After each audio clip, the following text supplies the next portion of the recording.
Hey y'all, Jen Hernandez, Loan with Jen. Closing documents at closing. So how do you understand loan documents at closing? If you are about to buy a house in the very near future, you have to watch this video. Stay tuned.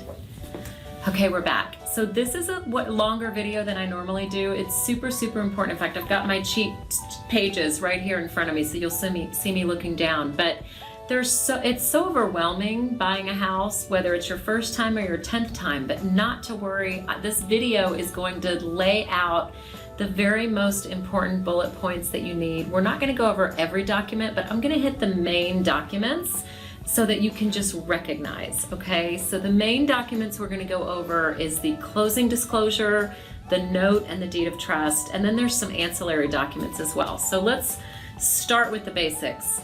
Expect that closing, and this depends, you know, is it COVID drive-by closing? Are you going to the title company? Are you doing a mobile notary? So just take all this into context. Every state is also different. So you're gonna have anywhere from 30 to 50 documents to sign, okay? So FYI, closing usually takes about an hour. Again, I'm in Texas. It might be different in different states, but it should be applicable in most places, okay? So the first thing you want to do is get out from your initial disclosures.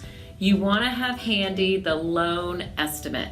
So that was the document that you signed when you first were disclosed by your lender that, hey, these are the potential fees, okay? So that is a 3-page document. The first page is a summary page, you know, just, hey, this is the rate and these are the total of the fees. This is the total cash to close. At the very bottom, you'll see that's your estimated cash to close. Now, the real detail is on page 2 of the loan estimate.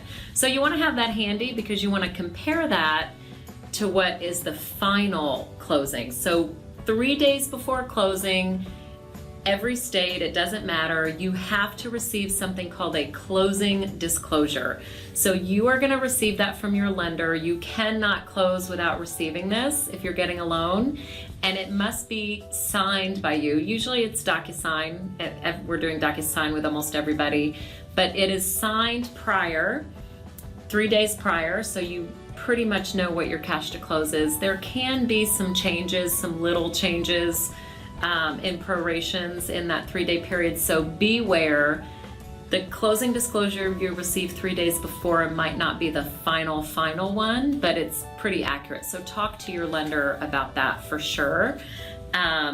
So now we're going to talk about that. That's your main closing document. So 3 days before, you're going to get this closing disclosure. Now that is a 5-page document. So remember initially, at initial disclosure, the loan estimate was 3 pages. Well, now we're throwing you for a little bit more of a loop, and the closing disclosure, which is the extension of the loan estimate, is 5 pages. So I'm gonna go over that right now. So the closing disclosure on the first page of 5 pages, again, it looks very similar to the loan estimate. It has your loan amount, your interest rate.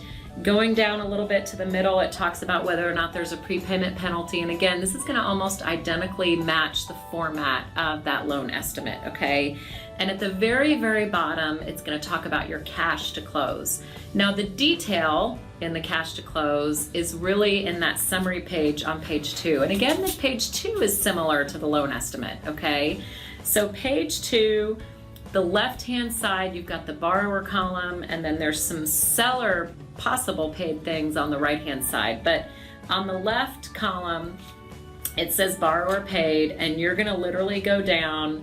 Actually, it does look different than the loan estimate, so it is confusing. Why doesn't the loan estimate look exactly like the closing disclosure? I don't know, ask the feds. They're the ones that did these forms. So these are federal forms. Every lender in the whole country uses the same forms, okay? So super important. So it details line item by line item, and you'll see also that it'll say, for example, appraisal fee to John Smith Appraisers. It has to have the name of the vendor. If it's a third-party vendor, itemized definitely on every single line. Now at the bottom, you're starting to see some credits. You see some totals. You're also going to see some credits, and that's usually towards the bottom is where the seller is giving credits for things like taxes, their portion of the taxes from January 1 to whatever date of closing. That's where some of the credits start to come in. Okay, so all of the costs are on this page 2. Now page 3 is really important because that's where things are credited, like your earnest money, and that's at the very top. It talks about your total closing costs. Then it goes to, hey, this is your down payment. Then it says, hey, this is your initial deposit, like your earnest money, okay, your deposit, and any other seller credits or adjustments, like we talked about, taxes. That's a big one that is always, there. And so that's where the reconciliation happens. And so then below there on the bottom of page 3 is a summary of everything. So it's almost like it's happening again, what was happening on the first 2 pages. So then there's a summary between the borrower's side on the left in section K to the seller's transaction in section M, as in Mary. That's on the right-hand side. So again, that's just a summary of what's been happening on the prior page, on page 3. Okay, so on page 2. So again, this is a really detailed document, but your lender, hopefully, I know if you used us for your loan, we go over it with you. So you want to make sure to let your lender explain. The title agents are also usually really good at explaining this. If you have any questions, definitely. So that's the closing disclosure. Now, that's only 5 pages of a potential 50. So what else is there? So the other really important document that you are going to sign is your note. The note is the instrument talking about the terms with the lender. So certain states are a little bit different, but the one that I've shown in the example that you're going to see here on the screen is a Fannie Mae, Freddie Mac multi-state note, meaning it's generic and it's pretty much used in almost every state most of the time. So the first, look for the bold. You'll see on the note there's bold type for sections like borrower's promise to pay, interest, payments. So on these documents, just know it is all really fill in the blank. It is merged from your data. Look for the bold, highlighted, bold, black bold numbers and letters. That's where the most important parts are. You definitely want to read it, but bottom line, I can just tell you, it means if you don't pay, you don't stay. That's pretty much what happens. This is the rate, this is the payment, this is what you're supposed to pay us, okay? And it's several pages, it's 3 pages minimum. The one that I'm looking at, that I'm showing you, that's a sample, is 3 pages, and it says, hey, there's also a deed of trust. There's the note, but then there's also the foreclosure, the deed of trust. We're going to go over in a minute. That's another really important document. So on the note, you want to look at the fill in the blank items, and something really important to know is that there's hardly any loans with prepayment penalty anymore. In fact, there's none that I know of. So double check on there, but there shouldn't be anything with a prepayment penalty. And then the other thing that's important is that the payment that's shown on the note is just principal and interest. So it does not reflect any taxes and insurance that might be included. So that you need to refer to on your closing disclosure, that first document that we went over. That is where it's going to show your true total payment. So the note just has principal and interest. That's it. Okay. So that's really important about the note, but it's a pretty simple document. I even glaze over myself when I read it. I'm like, yeah, I'm signing this. Everybody signs it. It just means, hey, this is my rate, and that's the most important thing. And then how many years, of course. Is it 20? Is it 30? Is it 15? So that's your note. Now, we're going to go over the document that everybody loves to read. That was a joke. And that is called the deed of trust. So the deed of trust is a fancy term for the document that allows the lender the right to foreclose. So it basically takes about 16 pages for the attorneys to say, hey, if you don't pay, this is how we're going to foreclose on you. So it talks about, the first page is, again, just fill in the blank. Lender, borrower, this is the trustee. The trustee is the attorney that represents the lender that will be writing you the nasty letter if you do not pay.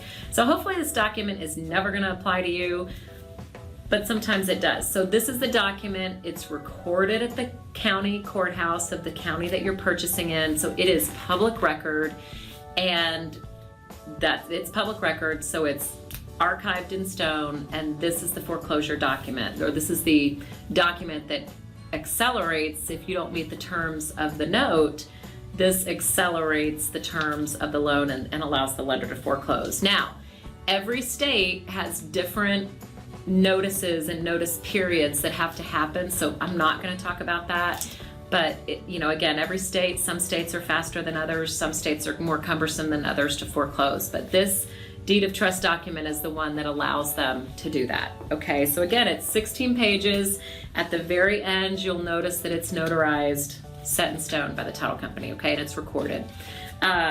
Now, there's other documents. Of course, I've just gone over the three main ones. Again, we're talking about understanding loan documents at closing. So we've gone over the closing disclosure, we've gone over the note, we've gone over the deed of trust. Now, there's other forms mixed in there. There's title documents. Title's going to have a few documents that they're going to want you to sign. The appraisal disclosure saying, hey, you got a copy of the appraisal, you're acknowledging. There's a Equal Credit Opportunity Act. There's one about in Texas anyway, there's one about mineral rights and the fact that you don't have any. There's also a FBI warning in large 18 font saying, hey, warning, if you're being fraudulent and committing fraud, you could go to jail and have all these fines. Okay, so it's stuff like that that's pretty easy to get through. The writing is usually pretty big. There's not a lot of writing on them. So I went over in the beginning some of the most important. Some of the other smaller ancillary ones are just a lot of the little, I call them yada, yada, yada documents. Don't lose sleep over them, but definitely, you have the right to get an attorney to review everything for you so that you understand what they are.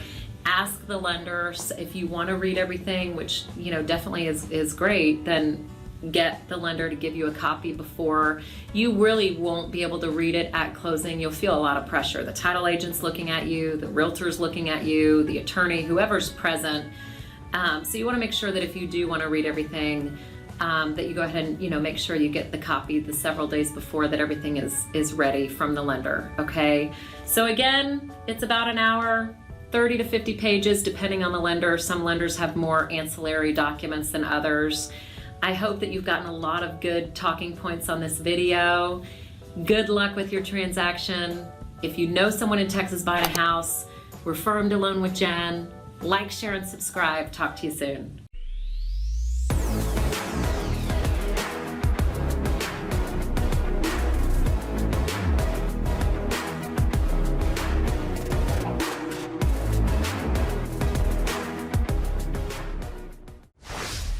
Legacy Mutual Mortgage is an equal housing opportunity lender. The opinions expressed here do not reflect those of Legacy Mutual Mortgage.